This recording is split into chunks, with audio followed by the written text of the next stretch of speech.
Miga love, shout out to all. It's Mika and Pefah. Pagka-lovely vibe. Ayun. Ayan. Nagkaroon na ba ang channel nyo ng ganito?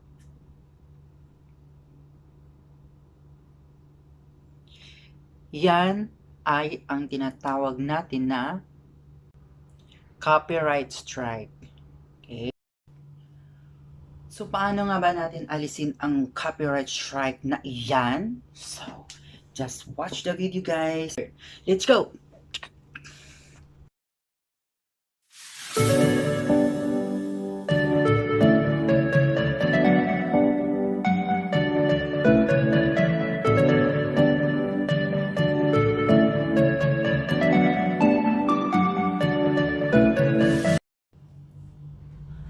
Bakit nga ba tayo nagkaroon ng copyright strike sa channel natin? So, ito'y dahil sa nagkaroon tayo ng violation sa YouTube at ang copyright owner nito ay kiniklaim nila ang video na iyon. So, dahil sa big impact na iyon, ang video na iyon is either i-ask kayong i-delete iyon or sila na mismo ang magdi-delete sa inyo.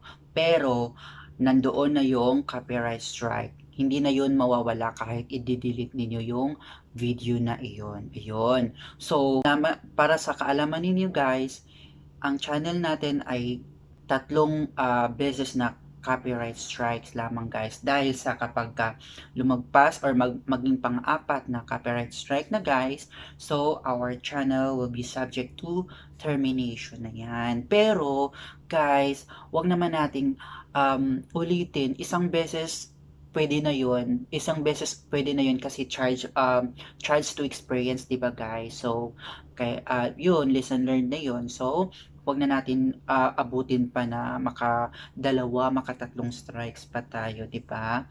So yun, iwasan natin talaga guys. At paano nga ba natin mawala ang copyright strike? So, ano nga ba ang gagawin natin? So, ito na nga ang gagawin natin, guys. Number one, do nothing. So, wala kang ibang gagawin kundi ang maghintay after 90 days. Mawawala din yun. Unless kung nakumpleto mo or you complete the copyright school. So, yung copyright school, guys, malalaman ninyo mamaya kung saan nyo makikita at saan ninyo at paano ito gagawin. Pangalawa, request for retraction, submit a counter notification.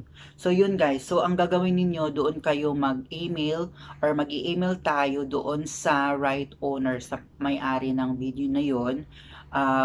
Mag-request tayo ng retraction na mag-request tayo na pwedeng alisin na yung copyright strike, ayun. Pero dapat makompleto mo muna yung copyright school, tapos mag-request for retraction, mag-sorry kayo dun sa right owner, at ayan. At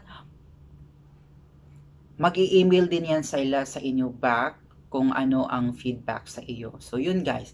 So, at kung gusto niyo yung panoorin ang detailed kung paano to gawin, and just watch the video guys and learn. Okay, in this video, you're going to learn on how to remove your copyright strikes on your channel using mobile phone. Okay, then you go to Chrome, and then here we go. I have here the channel dashboard. So from the channel dashboard, you will see active copyright strikes, 1 of 3. So to check with it, you need to click this tab. Copyright strike, a copyright owner asked us to take down your video because they believe that it contains material that violates their copyright. As a result, your video was removed from YouTube. Your channel received 1 strike. If you get 3 copyright strikes, your account along with any associated channels will be subject to termination. What you can do? Do nothing. Strike expire after 90 days as long as you complete copyright school. Request retraction. Submit a counter notification.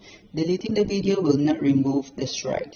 So I've been deleted the video since I received the notification from the YouTube through my email, but it was late already.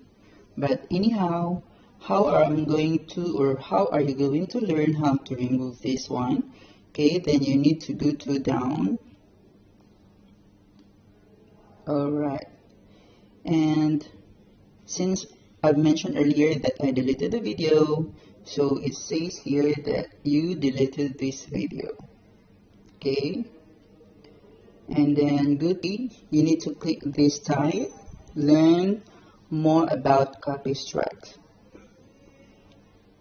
So copyright strikes basics. This article is about copyright strikes. If you're looking for about community guidelines strikes which are different than copyright strikes, go to our community guidelines strikes basics.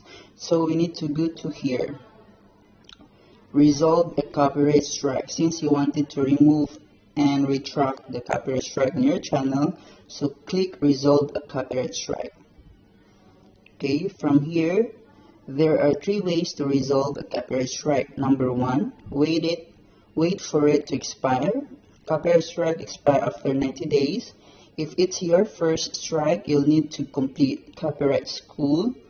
And number 2, get a retraction. You can get in touch with the person who claimed your video and ask them to retract your claim of copyright infringement. Number 3, submit a counter notification if you think your video was removed by mistake or qualifies as fair use. You can submit a counter notification. Number 3 is not an option for me.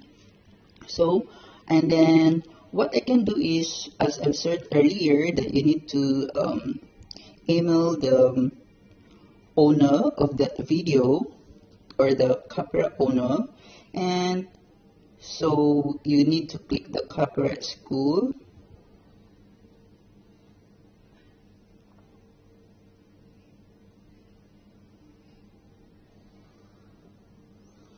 Okay, so from here you need to answer the following. So copyright school, note if you wish to watch this video with caption or captions in another language, turn the captions on. Click on captions button and here. So you need to answer the following. Please take a moment to watch this video on copyright and answer the following 4 questions. In order to determine, number 1, in order to determine whether specific copyright content is authorized to be used on YouTube, you should upload it to your account and wait for the content ID system to block any unauthorized content.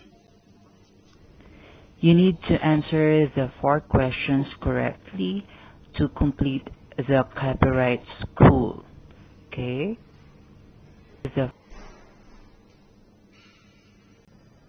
After we answered the copyright school questions correctly, then we can get in touch with the person who claimed your video and ask them to retract their claim of copyright infringement.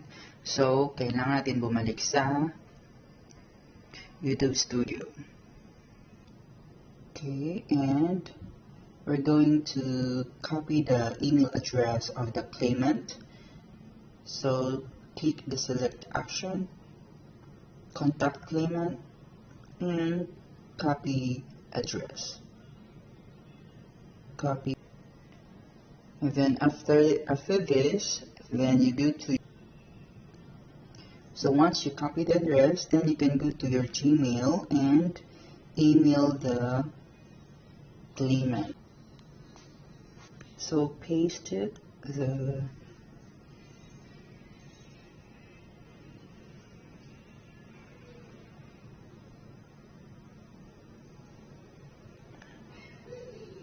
then you can put the subject. So I'm going to put a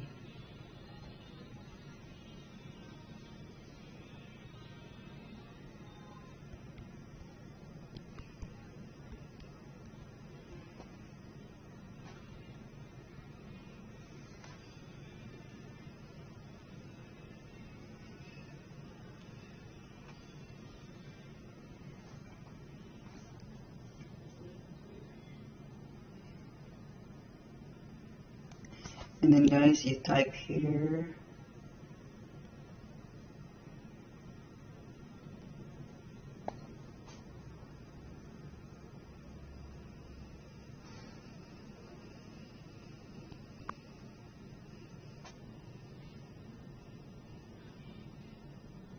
And after you email them, guys, then you just need to wait the feedback of the claimant on YouTube. And if, let's say, wala pa rin nangyayari, hindi pa rin sila reply sa iyo, or walang nangyari sa message mo or sa email mo sa claimant, then as long as natapos mong sagutin yung copyright school, then hintayin niyo na lang guys na ma-expired yung strikes niyo guys. So, after 90 days. So, that's it guys, and at ayun, so natapos na ninyong panoorin ang video. Hopefully guys na mayroon kayong natutunan sa video kong iyon, lalo na sa mga YouTubers o sa mga channel na nagkaroon ng copyright strike kagaya ko. So, basta para maiwasan natin sa mga hindi pa nagkaroon ng copyright strike, iwasan natin guys na mag-upload ng hindi sa atin or ng mga contents or mga videos na hindi naman sa atin. Unless kung very confident kayo na sa ibang video yon at ginawa ninyong sa inyo. So marami kayong mga ginawang mga pagbabago sa video na yon na confident kayo na hindi yun magko-cause ng copyright strike or copyright claim. Ayun. So, yun lamang guys. At maraming salamat sa panonood. Kung gusto nyo ang video kong ito, pwede nyo itong bigyan ng like. At pwede nyo din itong i-share sa iba. Diba? So, ayun. So, thank you so much guys and have a good day.